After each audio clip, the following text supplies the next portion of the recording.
Deux gars, même pays, ils arrivent en Amérique du Nord la même année. Même petit boulot au début pour survivre. Ils se lancent dans le domaine de la tech en même temps. Même certification, le même diplôme ou presque. Sur le papier, tu ne peux pas les différencier. Zéro différence. Avance de 2 ans. Le premier, il rame encore. Il postule, il postule, il postule. Refus, silence, refus. Il a fini par se dire tout bas, je ne suis peut-être pas fait pour ça. Le deuxième, même métier, mais 30 000 dollars de plus par an. Et beaucoup moins de monde en face de lui pour décrocher le poste. Même certification, les amis. Même diplôme. Le même départ. Et pourtant, l'un est coincé en bas, l'autre décolle. Alors, tu te dis, le deuxième, il a sûrement eu un piston, un contact, ou alors il colle mieux ou quoi que ce soit. Non, rien de tout ça. La seule différence entre ces deux-là, c'est une ligne. Une seule ligne sur le CV du deuxième. Une ligne que le premier croyait réservée aux Américains de souche. Une ligne qu'il pensait fermer à un immigré comme lui, vous et moi. Cette ligne, elle a un nom. Tu l'as déjà entendu quelque part. Un security clearance. En français, une habilitation de sécurité. Le droit officiel de voir des informations secrètes du gouvernement américain. Et le plus fou dans l'histoire, cette ligne-là, tu ne peux pas aller la chercher toi-même. Ni toi, ni moi. Personne. Il y a exactement une façon dont elle arrive sur ton CV. Et c'est pas celle que tu crois. Reste avec moi jusqu'à la fin de cette vidéo parce que ce que tu prends pour la clé, ce n'est même pas la bonne serrure. Imagine une grande salle. Dedans, tous les bons postes tech, ok? Bien payés, tranquilles. Et devant cette salle, une porte fermée à clé. La moitié des meilleurs jobs de la tech aux États-Unis sont derrière cette porte justement. Tu me suis toujours. La cybersécurité pour le gouvernement américain. La défense. Les grosses boîtes qui travaillent sur des contrats sensibles du gouvernement américain. Toi, tu es dehors. Tu vois les offres passer. Clearance obligatoire. Security clearance obligatoire. Tu ne peux même pas postuler. Alors, la vraie question, c'est pas est-ce que je suis assez bon? La vraie question est plutôt cette porte-là, comment on l'ouvre? Laisse-moi te montrer comment on fait. D'abord, une chose. Un security clearance, ce n'est pas un papier que tu achètes ou quoi que ce soit. Ce n'est pas un examen. C'est une décision. Le gouvernement américain regarde ta vie, ton passé, tes finances, les gens que tu fréquentes. Et au bout, il décide une seule chose. Est-ce qu'on peut confier des secrets d'État à cette personne? Oui ou non? Il n'y a pas d'ambiguïté. Ce n'est pas un diplôme. Tu ne le passes pas un samedi matin ou quoi que ce soit. Tu ne le révises pas la veille. Il n'y a rien à apprendre par cœur. C'est une enquête sur qui tu es. Et écoute bien ça. Ça ne te coûte rien du tout, zéro. C'est l'employeur ou l'armée américaine qui paie l'enquête, jamais toi. Donc retiens-le, parce qu'on y reviendra. Maintenant, le mensonge, celui qu'on répète partout sur Internet.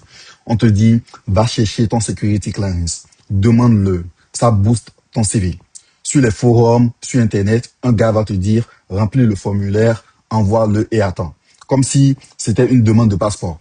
Et là, waouh, tu vas comprendre pourquoi ce gars, ok, et tous ceux qui l'écoutent tournent en rond depuis des années.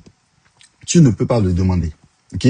Tu ne peux pas demander un clearance tout seul. Il n'existe aucun bouton, aucune application, aucun formulaire, aucun bureau où tu vas frapper pour dire bonjour, je voudrais une habilitation de sécurité, I just want a security clearance. Ça n'existe pas. Il te faut un sponsor, quelqu'un qui te tire par la main pour te faire entrer. Et il n'y en a que deux sortes. L'armée américaine ou une entreprise qui a le droit de travailler sur des contrats secrets du gouvernement américain. Et voilà la clé que personne ne t'explique. La clearance suit le poste, pas la personne. Il faut d'abord un vrai job qui a besoin d'accéder à des secrets. C'est ce job qui déclenche l'enquête. Pas d'emploi qui le demande, pas de clearance. Tu vois un peu? Jamais. Tu vois le problème du premier gars maintenant? Il cherchait à acheter la clé tout seul. Alors qu'une clé, comme ça, on te l'attend.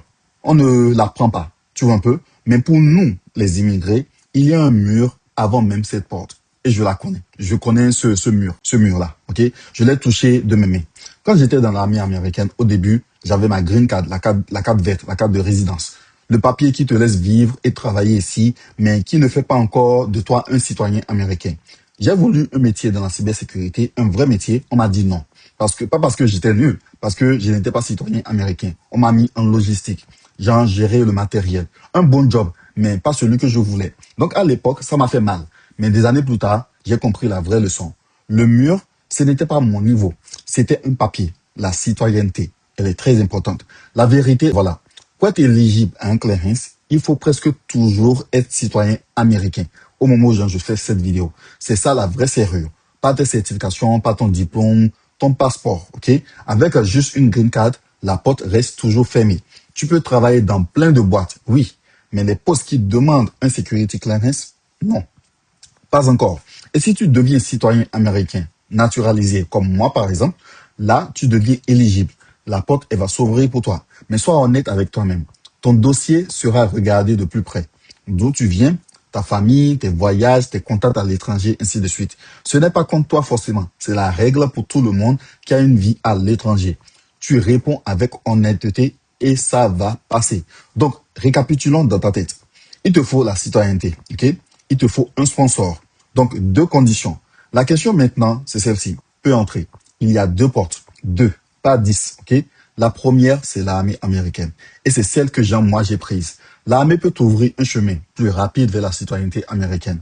Et une fois citoyen, ton poste militaire peut déclencher ton clearance. Certains postes, pas tous les postes, ok? Deux problèmes réglés par la même porte. La deuxième, c'est un employeur habilité. C'est du genre une entreprise qui travaille pour le gouvernement américain, par exemple, une entreprise privée. Ok. Une fois que tu es citoyen, elle peut te sponsoriser. Elle lance l'enquête, elle paie pour ça et tu obtiens ton security clearance sur le job. Comment tu repères ces boîtes-là? Regarde les offres d'emploi. Cherche une petite phrase, ability to obtain a clearance. Ça veut dire on accepte quelqu'un qui n'a pas encore le security clearance et on va le sponsoriser.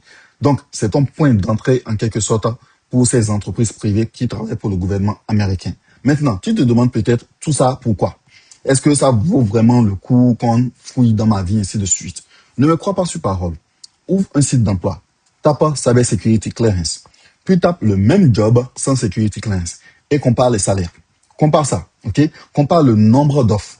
Tu vas voir toi-même, c'est chaud. Le premier niveau d'habilitation, ça peut ajouter entre 10 000 et 20 000 par an en plus de ton salaire pour le même travail, juste parce que tu as la ligne sur ton CV. Un niveau plus élevé, ça monte encore, de 20 000 à 40 000, parfois 50 000 dollars par an. Donc, voir davantage sur certains postes techniques est le plus beau, ok? Comme peu de gens sont habilités, tu as beaucoup moins de concurrence. Souviens-toi du deuxième gars, ok? Il ne se battait pas contre 300 personnes. Il était rare. Et quand tu es rare, tu négocies. Les chiffres ne mentiront jamais, les amis. Donc, et là, attention, parce que je te vois en quelque sorte venir. Tu es en train de te dire, ok Yazid, je fonce, je vise le security clearance. Non, c'est parce que je t'ai dit. Disons-nous la vérité. Est-ce qu'un clearance, c'est un vrai accélérateur? Oui. Un des plus puissants points d'immigrés comme toi et moi dans la tech. C'est vrai, ok. Mais le clearance, c'est la cerise sur le gâteau. Ce n'est pas le gâteau. Le gâteau, c'est autre chose. C'est le diplôme 1/3, les certifications 1/3, le hands-on, la pratique, ok, le dernier tiers. Ça, c'est le gâteau. C'est ça qui te rend embauchable. Un clearance posé sur zéro compétence, ça ne sert à rien. Personne ne va sponsoriser une habilitation pour quelqu'un qui n'a rien à offrir, ok? La cerise sans gâteau, tu la manges seul dans ton coin. Donc, voilà le retournement. Le deuxième gars n'a pas couru après le clearance. Il a d'abord construit son gâteau, ok? Puis il s'est mis sur le bon chemin. Et la cerise est venue se poser dessus, toute seule. Donc, voici ta feuille de route. Concrètement, 1. Vise la citoyenneté d'abord, ok? Régularise ta situation. Mets-la dans ton plan, dès maintenant. Si un jour tu veux ces postes, c'est le passage obligé. Donc, c'est mieux d'y penser tôt. 2. Construis le gâteau. Diplôme, certification, hands-on. Ne saute aucune des couches. C'est ça qui fait de toi quelqu'un qu'on a envie de sponsoriser. Et comme je l'ai dit d'habitude, déjà avec la certification et le hands-on, la pratique, tu peux déjà décrocher ton premier boulot et tu ajoutes le diplôme après que tu aies décroché ton premier boulot. C'est bien d'avoir le diplôme parce que ça te fait gagner beaucoup plus d'argent et tu t'imagines, tu ajoutes la cliente dessus, tu peux te retrouver à des 300, 400, 500 000 dollars par an. Je suis à 300 et quelques mille dollars par an actuellement, donc ce n'est pas de la théorie. Donc ce que je te dis, c'est ce que j'ai fait. Donc 3, choisis ta porte. L'armée américaine, si tu veux régler citoyenneté et clearance d'un coup, citoyenneté surtout rapidement, ou tu choisis un employeur habilité une fois citoyen. 2 chemins, tu en choisis un. 4, et ça, grave-le. Ne paie jamais pour un clearance. Jamais. Si quelqu'un te demande de l'argent pour ça, c'est une arnaque. tu tournes les talons, tu cours dans l'autre sens. Et je te vois là.